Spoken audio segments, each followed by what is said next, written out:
दोस्तों, एक नगर में एक महान बौद्ध भिक्षु रहा करते थे। वह बहुत ज्ञानी थे और बहुत ही शांत स्वभाव के थे और उनकी यह बात ही उनकी विशेषता भी थी।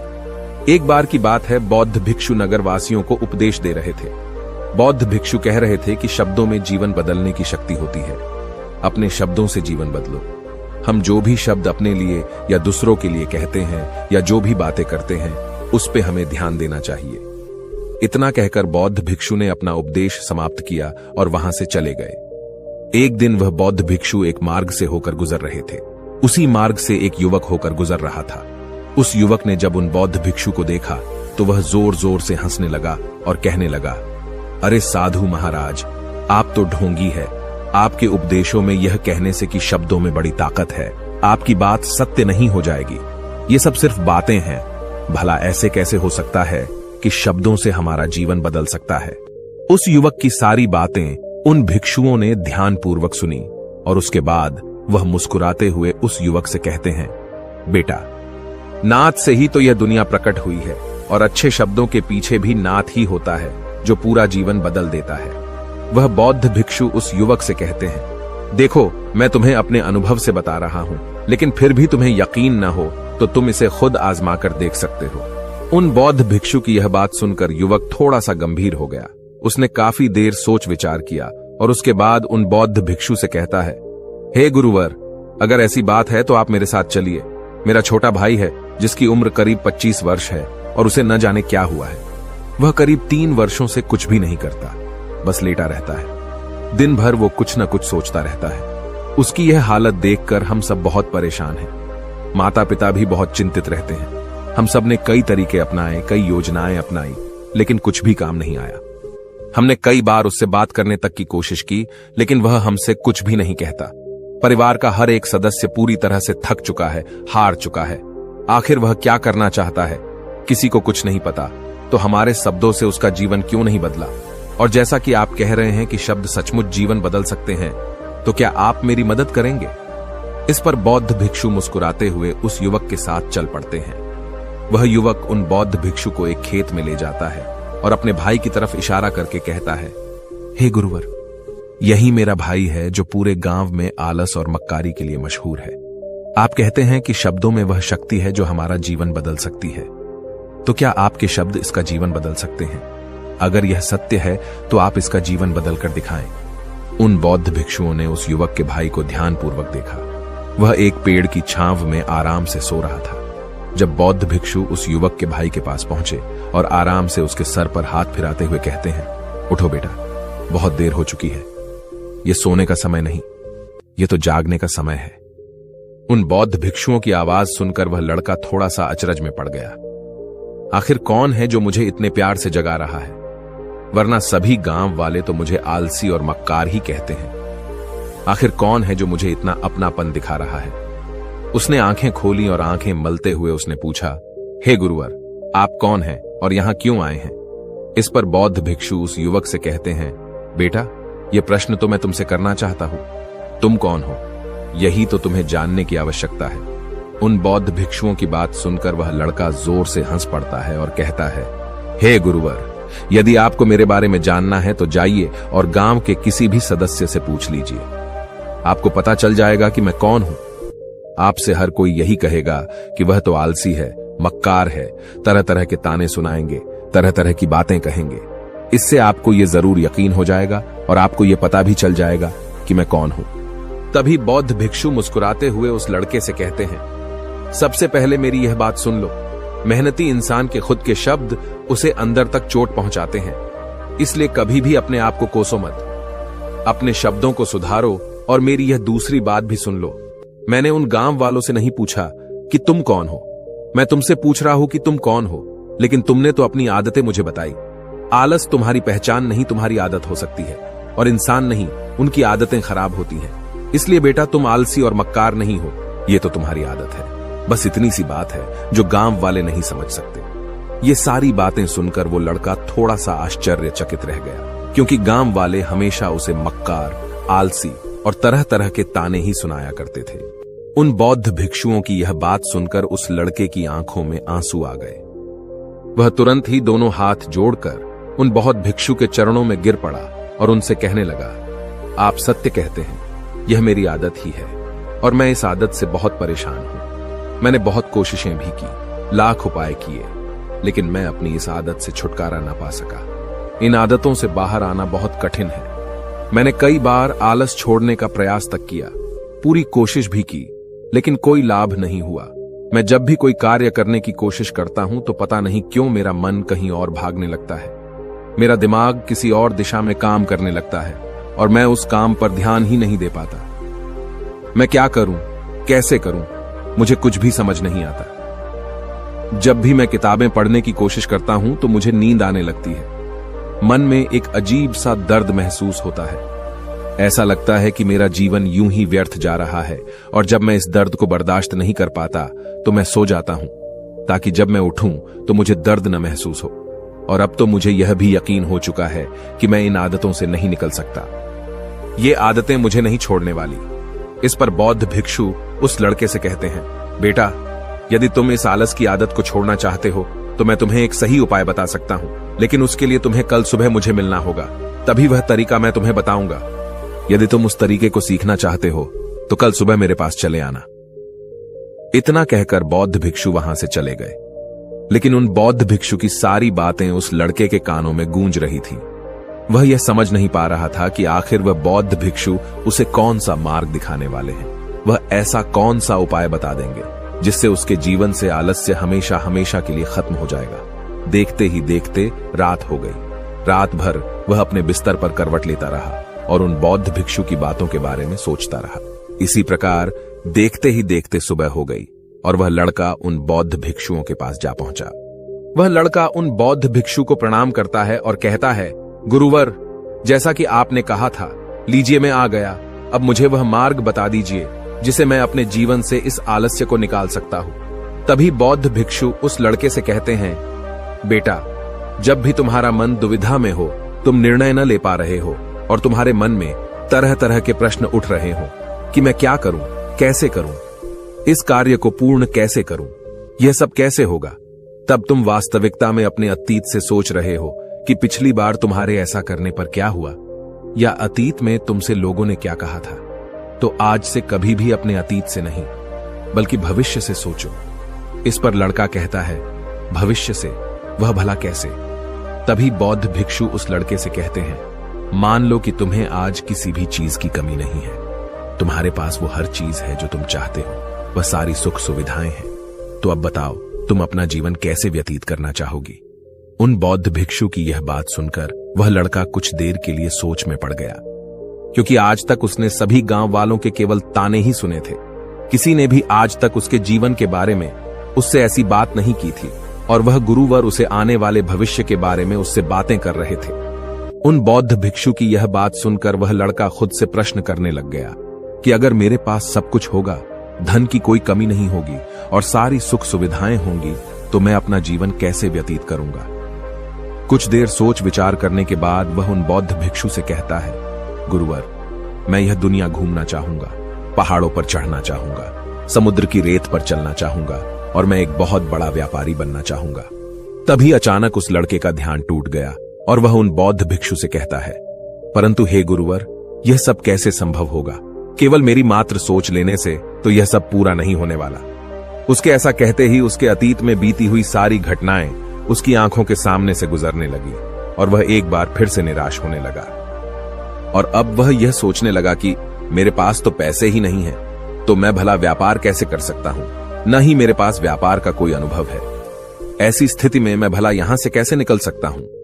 उस लड़के के इस प्रश्न का जवाब देते हुए वह बौद्ध भिक्षु उस लड़के से कहते हैं, भंते, हर रात में सोने से पहले तुम हर दिन अपना लक्ष्य एक कागज पर लिखो और सुबह उठकर सबसे पहले उस लक्ष्य को देखो और सोचो कि उस लक्ष्य को पाने के लिए तुम आज क्या कर सकते हो, और जो भी तुमने उस कागज पर लिखा होगा उस कार्य को उसी दिन पूरा करने की हर मुमकिन कोशिश करो। इस पर वह लड़का कहता है, ठीक है, आप सच कह रहे हैं, लेकिन जब मैं बहुत सोचने लगता हूं तो मेरा मन बेचैन होने लगता है और मन में तरह तरह के विचार उठने लगते हैं और इन विचारों को शांत करने के लिए मैं सो जाता हूं ताकि वह विचार मुझे परेशान न कर पाए। उस लड़के की इस समस्या का समाधान करते हुए वह बौद्ध भिक्षु उस लड़के से कहते हैं, बेटा, अंतर्मन की चाल को पकड़ो और शब्दों की मदद से नया भविष्य बनाओ। तभी लड़का कहता है, हे गुरुवर, आप क्या कहना चाहते हैं? मैं आपकी बात समझ नहीं पा रहा। इस पर बौद्ध भिक्षु मुस्कुराते हुए कहते हैं, बेटा, कैसे होगा? यह जो सवाल है, यह सवाल नहीं बल्कि एक डर है जो तुम्हारे अंतर्मन में बैठा हुआ है, जो तुम्हें अगला कदम लेने से रोक रहा है, तुम्हें कदम आगे बढ़ाने से रोक रहा है। यदि तुम वास्तविकता देखो तो किसी को भी नहीं पता होता कि वह कार्य कैसे होगा, लेकिन एक इंसान जब दृढ़ निश्चय कर लेता है तो वह अपने उद्देश्य को सामने रखकर लगातार प्रयास करता रहता है और वह अपनी सफलता प्राप्त कर ही लेता है। तभी वो लड़का उन बौद्ध भिक्षु से कहता है कि हे गुरुवर, अगर ऐसी बात है तो मन में बार बार चिंता क्यों होती है? मन बार बार बेचैन क्यों हो उठता है? इस पर बौद्ध भिक्षु कहते हैं, बेटा, क्योंकि तुम्हें डर है कि तुम कमजोर हो। तुम्हारे अंतर्मन में बैठा है कि तुम में कुछ कमी है, तुम किसी काम के नहीं हो, और यही कारण है कि तुम कोशिश करने से डरते हो, क्योंकि तुम्हारा अंतर्मन हमेशा तुम्हें रोकता रहता है। जब भी तो कोई कार्य शुरू करना चाहते हो, तुम्हारा मन तुमसे पहले कह देता है, इससे आगे मत बढ़ना, अन्यथा तुम हार जाओगे, और इसी कारण तुम्हें चिंता होने लगती है, तुम्हारा मन बेचैन होने लगता है। तभी वो लड़का कहता है, गुरुदेव, आपने जो कुछ भी कहा वो बिल्कुल सत्य है, लेकिन अब आप ही मुझे बताइए कि मैं इस परेशानी से बाहर कैसे निकलूं? इसका जवाब देते हुए वो बौद्ध भिक्षु उस लड़के से कहते हैं, बेटा, इस समस्या का समाधान बहुत ही आसान और सरल है। तुमने देखा होगा कि अक्सर ही हम अपने आप को दोष देते रहते हैं, अपने आप को तरह तरह के अपशब्द कहते रहते हैं जो हमारे अंतर्मन में जाकर बैठ जाते हैं और वही हमें आगे बढ़ने से रोकते हैं। और इन शब्दों का हम पर बहुत गहरा प्रभाव भी पड़ता है, क्योंकि जैसा हम खुद से कहते हैं, जैसा हम पूरी भावनाओं के साथ सोचते हैं, हम वैसा ही बनते चले जाते हैं। इसलिए यदि तुम खुद को बदलना चाहते हो तो कि तुम भी काबिल बन सको, तो तुम्हें अपने अंतर्मन को नए संदेश देने की जरूरत है, जैसे कि मेरे शरीर का हर एक कण, हर एक हिस्सा, हर एक विचार शांति और ऊर्जा से भरा हुआ है। मैं दृढ़ संकल्प और आत्मविश्वास के साथ हर दिन के लक्ष्यों को पूरा करता हूं। मैं अपने कमजोरी को अभ्यास में बदलता हूं, चिंता को ध्यान में बदलता हूं। मैं उत्साह और ऊर्जा से भरा हुआ हूं, लगातार अपने लक्ष्यों पर काम करता हूं। ऐसे शब्द जब तुम खुद से कहोगे तो तुम शक्तिशाली महसूस करने लगोगे और तुम्हारी सारी चिंताएं खत्म होने लगेंगी, क्योंकि यही शब्दों की ताकत है। वह तुम वही बना देंगे जो तुम खुद से कहोगे। तुम जितनी भावना के साथ यह वाक्य बोलते हो, उसे महसूस करते हो, उतनी ही भावनाओं से यह शब्द तुम पर असर करना शुरू कर देंगे। धीरे धीरे यह शब्द तुम्हारे मन और व्यक्तित्व की सोच का हिस्सा बन जाएंगे। लेकिन मेरी एक बात याद रखना कि तुम्हारा अंतर्मन इतनी आसानी से हार नहीं मानने वाला। जब तुम आगे बढ़ोगे तो मौका मिलते ही वह तुम्हें पीछे खींचेगा। तुम्हारे अतीत के बीते हुए सारे कड़वे अनुभव तुम्हें याद दिलाएगा, ताकि तुम डर जाओ और एक बार फिर से अपने लक्ष्य का पीछा करना छोड़ दो। लेकिन तुम्हें इसकी चिंता नहीं करनी है। उन सकारात्मक शब्दों के कारण तुम्हारा मन सकारात्मक विचारों को स्वीकार करने लगेगा। आगे वह बौद्ध भिक्षु उस लड़के को चेतावनी देते हुए कहते हैं, मेरी एक बात और याद रखना कि तुम्हारा ध्यान आलस्य पर नहीं होना चाहिए, अर्थात तुम्हें कभी आलस नहीं मिटाना, बल्कि तुम्हें एक नए भविष्य का निर्माण करना है, एक नए व्यक्तित्व का निर्माण करना है। तुम्हारा पूरा ध्यान केवल इस पर ही होना चाहिए। उन बौद्ध भिक्षुओं की बात सुनकर लड़का कहता है, ठीक है गुरुवर, आप जैसा कहते हैं मैं वैसा ही करूंगा। तभी वह बौद्ध भिक्षु उस लड़के से कहते हैं, बेटा, अभी तो मैं इस गांव से जा रहा हूं, लेकिन कुछ सालों के बाद मैं वापस आऊंगा। इतना कहकर बौद्ध भिक्षु वहां से चले गए और वह लड़का अपने घर लौट गया। लेकिन अब उस लड़के के मन में तरह तरह के विचार चल रहे थे। वह लड़का यह सोच रहा था कि अगर मैं अपनी मनपसंद जिंदगी जीने लगूंगा, अगर मैं दुनिया घूमने लगा, नए लोगों से मिलने लगा और अपनी पसंद का काम करने लगा, तो मेरी जिंदगी कैसी होगी। उस बात को ध्यान करके उसने एक कागज पर अपना लक्ष्य लिखा और लिखकर सो गया। अगली सुबह जब उसकी आंखें खुली तो उसने उस पेपर पर लिखा हुआ लक्ष्य एक बार दोहराया। उसके बाद वह कुछ देर के लिए शांत हो गया। तभी उसे उन बौद्ध भिक्षु की बात याद आई कि तुम अपने लक्ष्य के लिए आज क्या कर सकते हो। उसने खुद से सवाल किया कि मैं आज अपने इस लक्ष्य को प्राप्त करने के लिए क्या कर सकता हूं। तभी उसे एक बार फिर से उस पेपर की तरफ ध्यान दिया।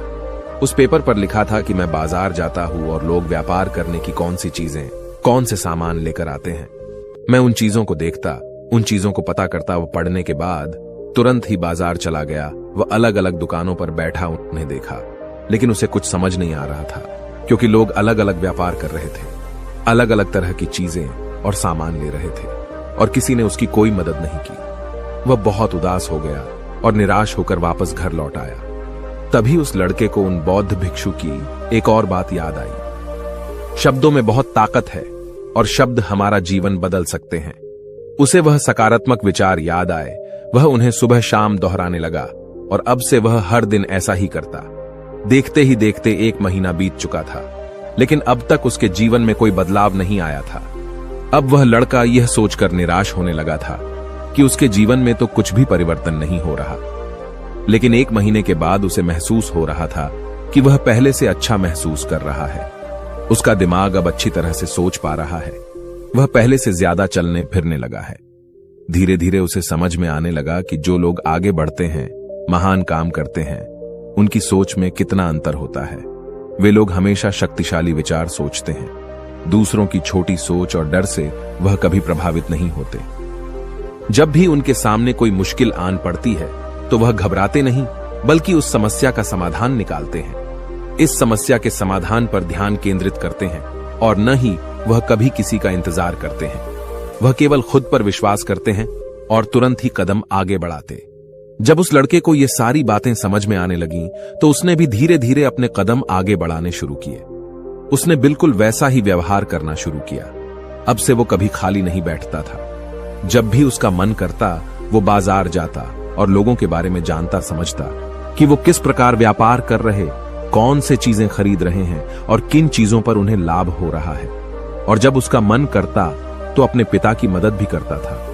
वो अपने पिता के साथ मंडी में जाता, वहां पर जाकर मोल भाव करता। ते हमेशा कुछ न कुछ सीखने में ही जुटा रहता है। तभी एक दिन गांव में एक मसाले का व्यापारी आया। उसे कुछ पढ़े लिखे नौजवानों की जरूरत थी, जो माल की गिनती कर सके और हिसाब रखने का काम कर सके। वह लड़का अपने लक्ष्य को जानता था कि उसे क्या पाना है। उसे समझ में आ गया था कि इस काम से उसे बहुत कुछ सीखने को मिलेगा। बेहिचक उस सेठ के पास पहुंच गया। वह जानता था कि उसे उस काम के बहुत कम पैसे मिलेंगे, लेकिन फिर भी वह उस काम को करने के लिए तैयार था। अब उस लड़के की सोच पूरी तरह से बदल चुकी थी। अब वह बाकी लोगों की तरह नहीं सोचता था। बहुत ईमानदार और समझदारी से काम करता था। देखते ही देखते करीब 3 महीने बीत गए और अब व्यापारी यह समझ चुका था कि नौजवान बहुत ही समझदार है और वह उसे व्यापार में बहुत मदद करता है। इसलिए उस मसाले के व्यापारी ने उस लड़के को अपना सहायक बना लिया। उस व्यापारी ने देखा कि इस लड़के की दिनचर्या सबसे अलग है। यह हर दिन पढ़ता है, लिखता है, सुबह उठकर ध्यान करता है, नई चीजें सीखता है। परेशानी आई तो भी विचलित नहीं होता। ये सबसे सम्मान से बात करता है, सबका आदर करता है। देखते ही देखते 1 साल बीत चुके थे और अब तो व्यापारी उस नौजवान से बहुत खुश था। उसने धीरे धीरे उस नौजवान को व्यापार के सारे गुण सिखा दिए और देखते ही देखते वह लड़का अब एक छोटा सा व्यापारी बन चुका था। और जब उस लड़के के अंदर व्यापार की समझ आ गई तो उसने जड़ी बूटियों का व्यापार शुरू कर दिया और देखते ही देखते केवल कुछ ही वर्षों में उस नगर का सबसे बड़ा व्यापारी बन गया। लोग उसे सबसे बड़े व्यापारी के नाम से जानने लगे। उसकी नाम दूर दूर तक फैलने लगा। करीब 5 वर्षों बाद जब वह वापस अपने घर लौटा तो लोग बहुत हैरान थे। उसे देखकर लोग बहुत अचंभित थे। उसके सारे जानने वालों ने उस लड़के से पूछा, तुम इतना कैसे बदल गए? तब उसने कहा, उन गुरु ने सच ही कहा था, शब्दों से हम जीवन बदल सकते हैं। वैसे आपने आज के इस वीडियो से क्या सीखा हो, मुझे आप कमेंट में जरूर बताइएगा। इसी के साथ में उम्मीद है कि आपको आज की ये वीडियो जरूर पसंद आई होगी। तो इस वीडियो को लाइक और अपने दोस्तों के साथ शेयर भी जरूर कीजिएगा और हमें ऐसे ही सपोर्ट करने के लिए चैनल को सब्सक्राइब जरूर दबा दीजिएगा। तो चलिए फिर मिलते हैं अगली वीडियो में। तब तक के लिए अपना ख्याल रखें। धन्यवाद और नमो बुद्धाय।